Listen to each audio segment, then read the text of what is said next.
So we're on chapter 19 in your world history book, and we're going to be talking about the Industrial Revolution, a new way of life.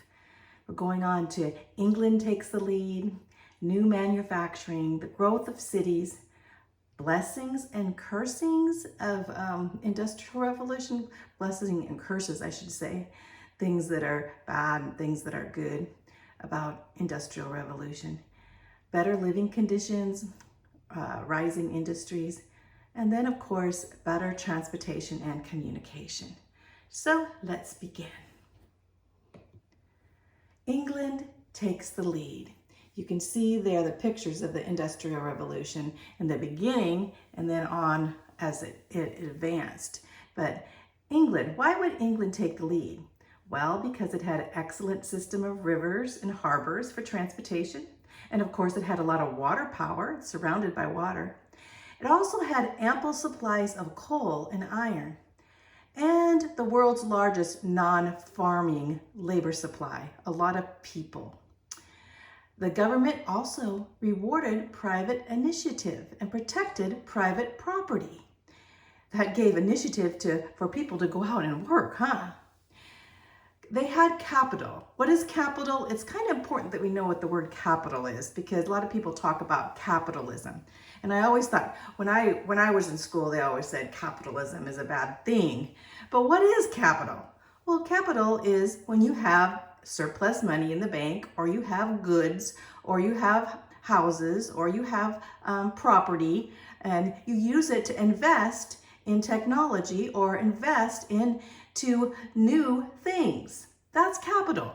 Capital in itself is, there's nothing wrong. It's like the love of money is the root of all evil. Capital is just things to invest. Well, the world's largest navy and merchant marine were also in England, of course, so they had a lot of protection. But most important, the most important thing that you need to remember is that the population had been inspired by the Protestant work ethic to improve its economy. So there were a lot of people that had high morals and that were trying to live for Jesus, or trying to live a moral life. Let's just say that. That was England at this time. The new manufacturing system. Well, the old system was called the domestic. Domestic means in the home, right? Domestic, the old way. The work was done in small private shops, or in the craftsman's home, in the garage, or in the back barn, I should say. And the entire family participated in the work. And so there was great expense and effort to do this work. And then came the factory system. And through technology, and the ever-increasing numbers of people that needed to be employed, they started to start these big factories which manufactured goods in a systemic way for wages. Usually they would manufacture like one or two things. The growth of cities. The old cities expanded very rapidly, and new cities started to spring up in locations where there were water and power. Water for transportation and power for energy. In 1785, Scotland only had 4 cities, over 50,000. And then 75 years later, there were 31 cities. You can see how the cities grew. Blessings and curses about industrialization. Well, we've heard a lot about the curses, haven't we? So when I went through high school, that's all I heard, is that how factories in the Industrial Revolution was terrible. Well, some things were terrible and some things were not, and it depended on the factory a lot. So there were low wages, sometimes in long hours, and poor housing. If you read the book, The Jungle told about a meat pack that needed to have meat inspection. After everybody read The Jungle, they said, we need to have meat inspectors, don't we? So there's a lot of things that the Industrial Revolution needed. And then, of course, we had water pollution by wastes that were dumped into rivers and bays and such. And we had to deal with that. And dangerous working areas, of course. And of course, a big problem that you'll see all over when you look at the Industrial Revolution is that children were working, that child labor, and the child labor was not a good thing. As little children were going in to work in factories, not so good. So a lot of those things needed to be dealt with. But on the farms, of course, many workers lived as peasants or serfs, and they had nothing and barely made enough money to feed their families. So there was the pros and cons of the city and the country. But much of the factory conditions that we see in books now are exaggerated because there have been many new reforms to be done in industry. Mrs. Taylor was a lady, and she wrote, it's in your book, I just took a little excerpt. She said, she went to a certain factory, and the factory was very clean, and the women were working there. It was a textile, and they were coming in, and it seemed that the work environment was very good in that factory. So she said, as she went in, she said, I have seen the factory people at their work, in their cottages and schools. I am totally at a loss to account for the outcry that has been made against them. They are better clothed, better fed, and better conducted than many others. So it all comes down to who was running the factory, how the factory was run, and the people in the factory that worked. And when it comes down to it, to me, it all has to do with the Lord. And those sin in the factories brought more curses. And God, when he was brought into any environment, brings blessing. Better living conditions. Well, industrialism ushered in a great age of wealth and luxury for all civilized mankind, not just the rich. So now we got the middle class.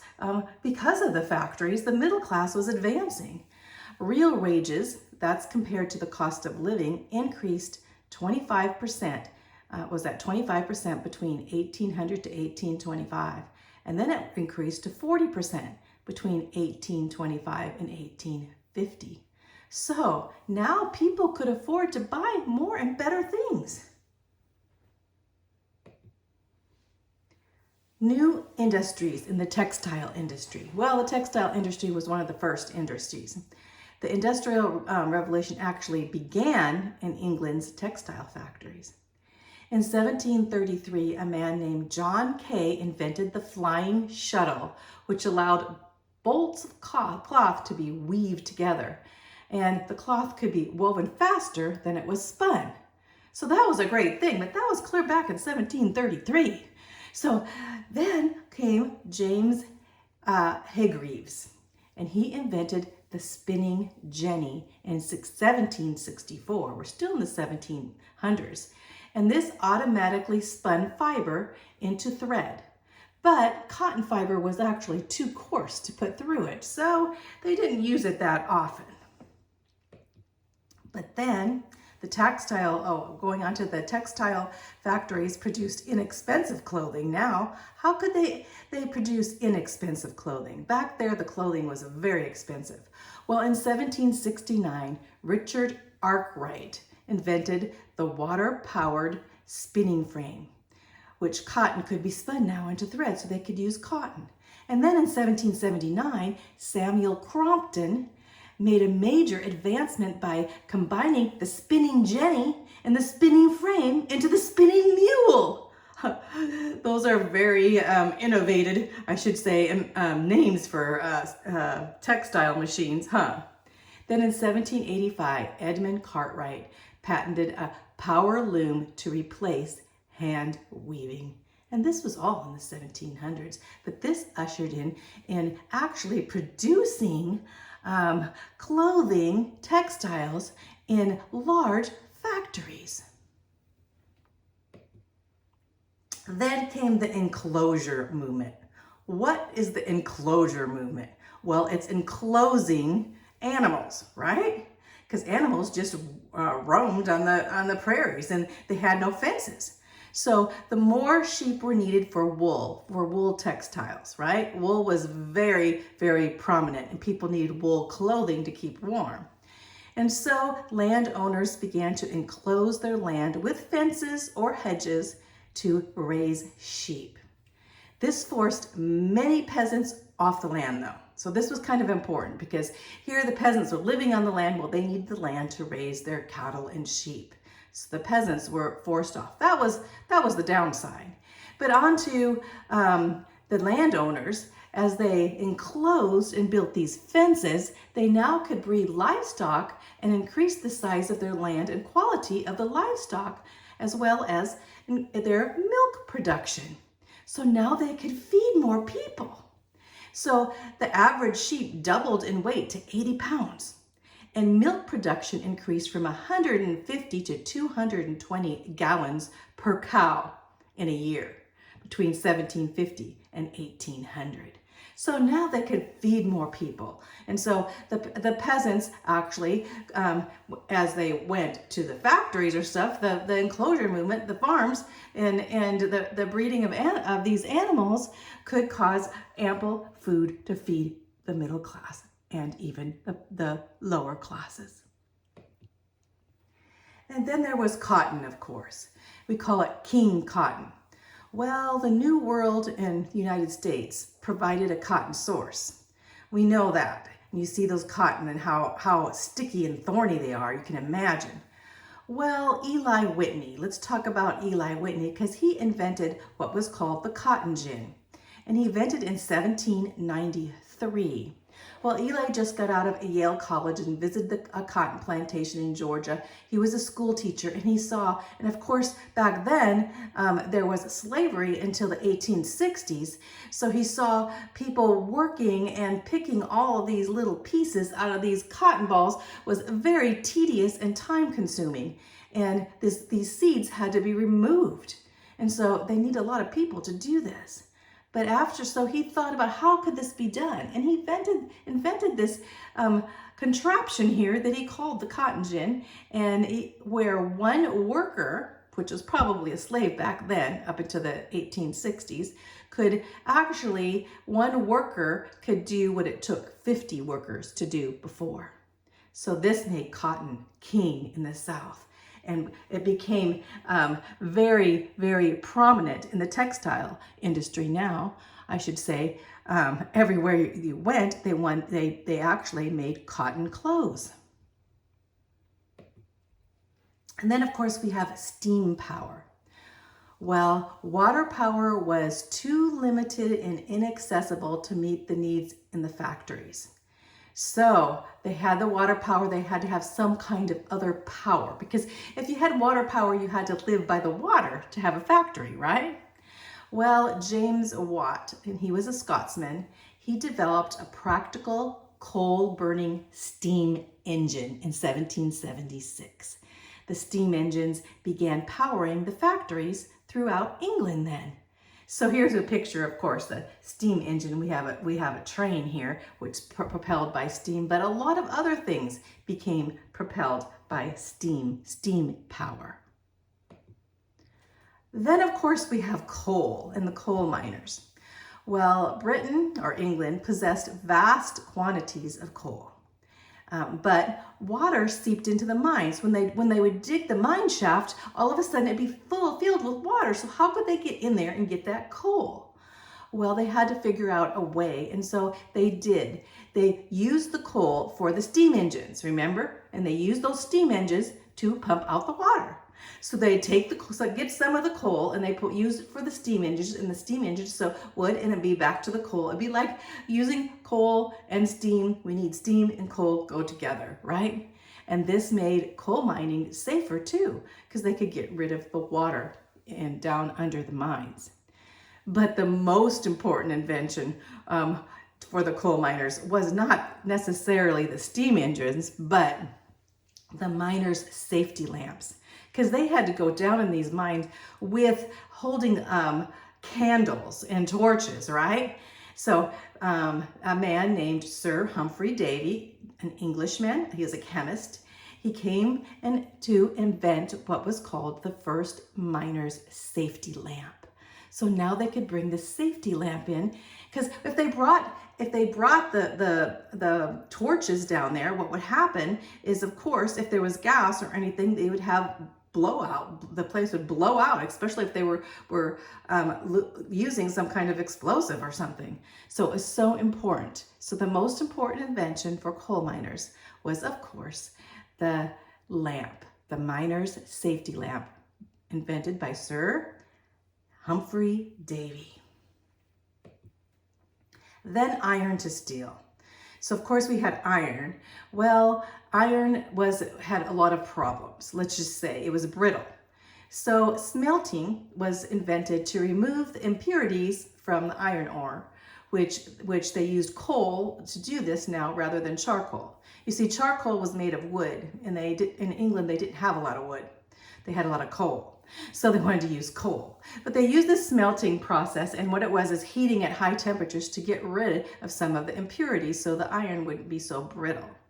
And so then on the raw coal contains sulfur, they found, which made the iron even more brittle, okay? So then there was the discovery that was made that raw coal can be heated to high temperatures in a vacuum to produce what's called coke, which can be used to smelt high quality iron. So you have all these small discoveries here when we're talking about iron and steel. Well, iron became an important component in many new machines then, but the iron still was a little too brittle, but it could be made stronger by adding carbon. So when they added carbon in the smelting process, they produced something that was awesome. It was called steel.